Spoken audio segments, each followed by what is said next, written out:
On debate, Senator Francis. Thank you, Mr. Speaker. Colleagues, I rise today to speak at second reading of Bill S-210, which proposes to establish the Office of the Commissioner for Children and Youth. I fully support the intent behind the bill and commend Senator Moody for her dedication. However, I am not convinced that the bill that is in front of us is the best way forward. I am frankly disappointed by the lack of respect for and meaningful engagement and participation of Indigenous people, which is reflected throughout the bill. I'm certain that this was not done in bad faith, but because of limited knowledge and understanding of and relationship with Indigenous people. I'm also mindful that an individual senator's office does not have the capacity and resources to coordinate with numerous Indigenous governments, communities, and organizations.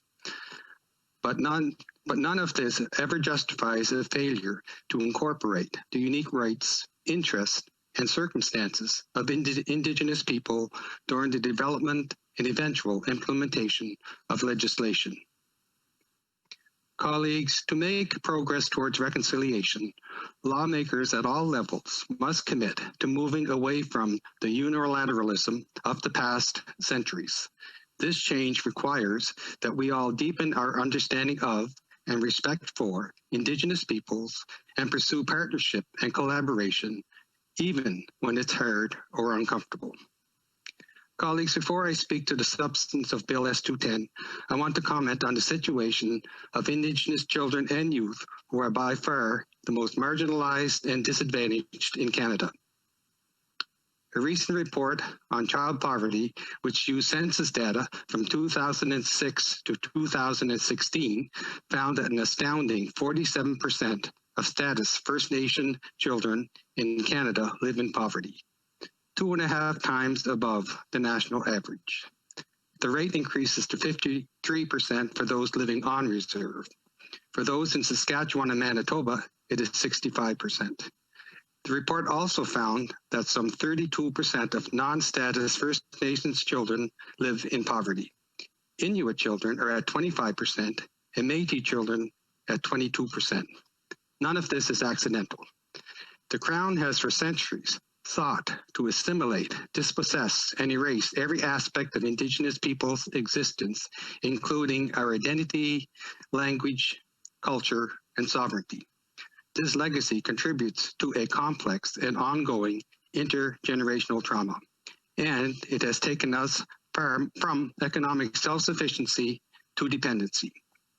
All is made worse because of the inadequate and insufficient housing, non-potable water, inferior basic services, and other conditions arises from chronic underfunding and because of systemic discrimination, racism, and violence. The truth is that even the most resilient of our children and youth are hurting. A deep sense of hopelessness and even despair lingers, which no doubt contributes to the suicide epidemic affecting so many of our communities today. Colleagues, Indigenous children and youth in Canada are frequently viewed and treated as less worthy or deserving than others. That is, of course, not true. And as the youngest and fastest growing segment of the population, we simply cannot continue to deprive them of attention and priority. Indigenous children and youth want to be happy, healthy, and empowered, and to rebuild, revitalize, and regain control over their lives and communities. Their parents, communities, and organizations want to help them realize this vision. Yet progress is too often undermined by the federal government and others in positions of power, either because of disinterest or inattention or unilateral actions hidden under the veil of good intentions. A commitment to true and lasting reconciliation requires that we start to listen and act. It requires that we recognize the rights of Indigenous people and that their distinct views, interests, and needs are incorporated in our decision-making.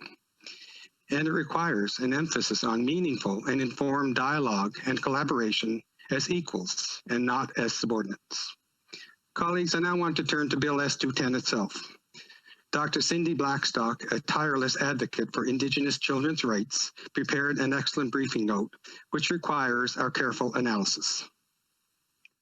Among the shortcomings she identified in Bill S-210 is that it does not sufficiently acknowledge the distinct obligations Canada has towards different First Nations, Métis, and Inuit children, youth, governments, and communities.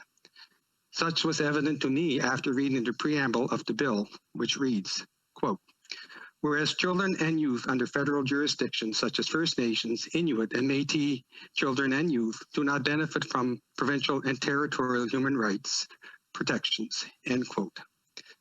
This statement is inaccurate. I will not elaborate further, given that Senator Patterson alluded to this point in his speech.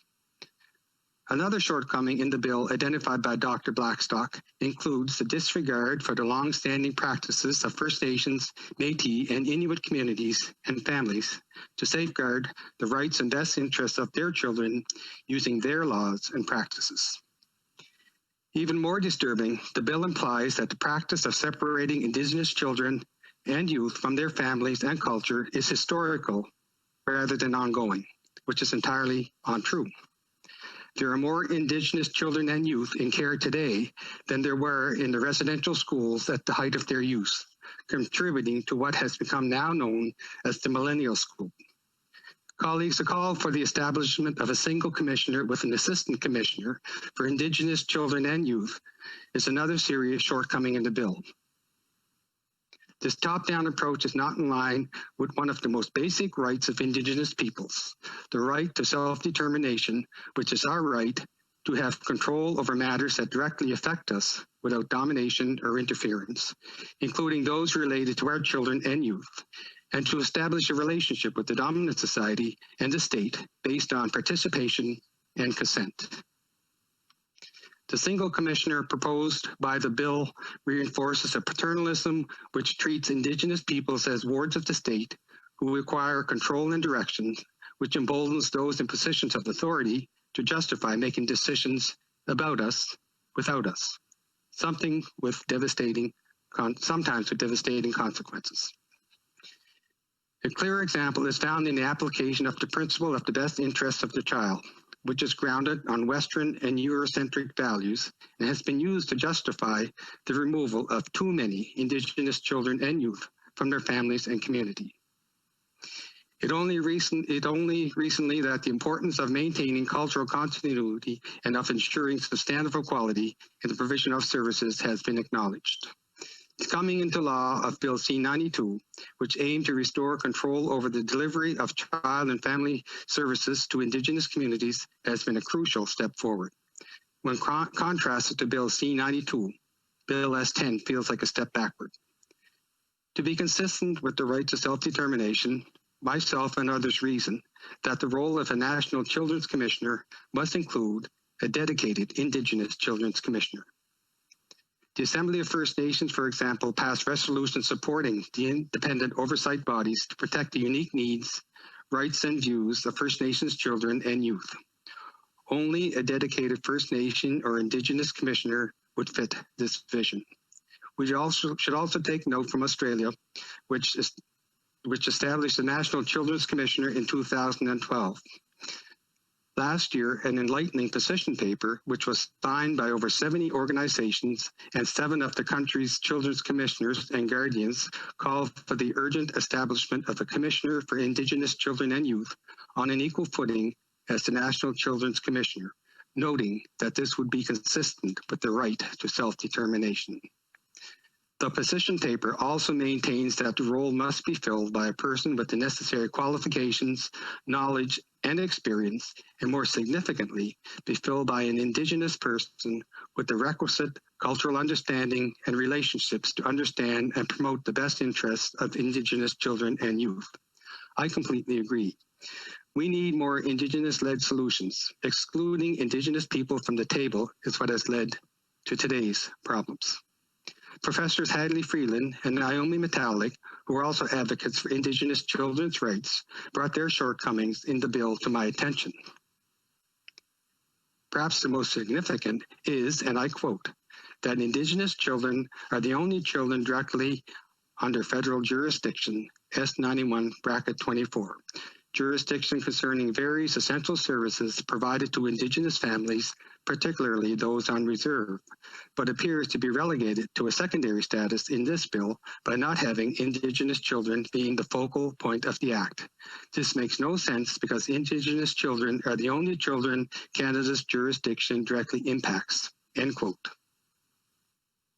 The professors mentioned this bill does not refer to relevant legislation, such as Department of Indigenous Services Act, which confirms the responsibility of the Minister of Indigenous Services to provide services to Indigenous peoples, including First Nations children and families on reserve, and an act respecting First Nations, Inuit, Métis children, youth, and families, also known as Bill C-92, which applies only to Indigenous children, setting out minimum standards judges must consider in child welfare hearings and implicates the federal government in negotiations with Indigenous governments for funding and services in relation to the exercise of Indigenous self-government over child and family services.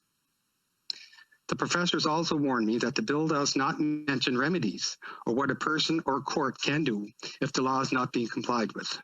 This is an important shortcoming for Indigenous children and youth, especially considering a recent provincial court decision in Alberta where the judge states that Bill C-92 does not give her the jurisdiction or authority to order remedies if the government does not comply with what the law says they must do. Colleagues, the lack of binding mechanisms significantly undermines the capacity of this bill to achieve its stated objective, which is to ensure federal accountability for the rights of children and youth, especially those most vulnerable.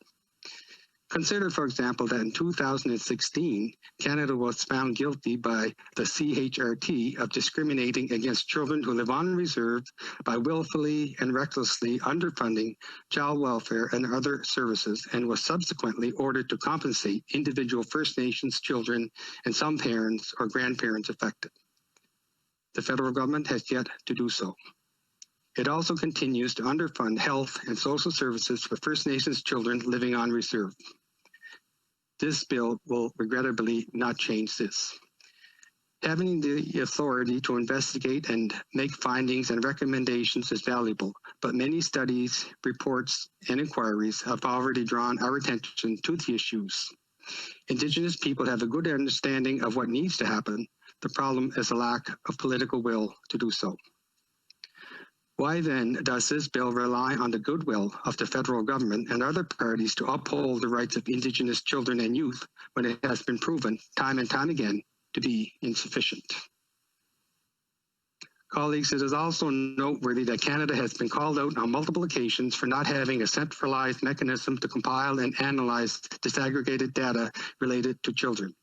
The calls to action specifically refer to monitoring and assessing neglect investigations, issuing annual reports on the number of Indigenous children in care, the reasons for apprehension, the total spending on services by child welfare agencies, and the effectiveness of various interventions.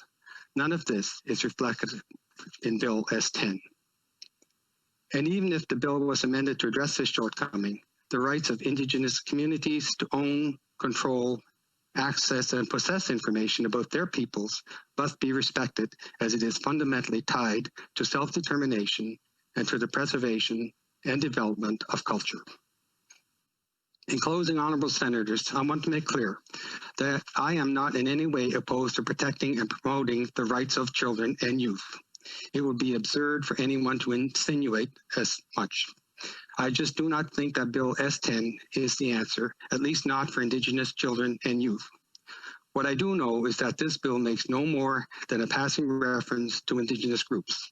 It is wrought with colonialistic and paternalistic attitudes and lacks substance because of its little regard for the distinct needs, rights, and views of Indigenous children and youth, and their parents, communities, and governments. Indigenous people need a seat on the decision-making table from the beginning to the end as equal partners. We must afford a meaningful opportunity to collaborate in the development of bills that touch on matters that affect us. Had this happened with Bill S-210, there would not be so many shortcomings. Since it did not, we must now be asked to consider numerous amendments in an attempt to salvage a flawed bill, which leads me to ask, are we really prepared to unilaterally impose another bill on Indigenous people without the time to adequately involve them or to consider how their rights are impacted? I do not feel comfortable proceeding this way. I would much rather take more time and do it in a respectful and culturally appropriate manner. Thank you. Walalio.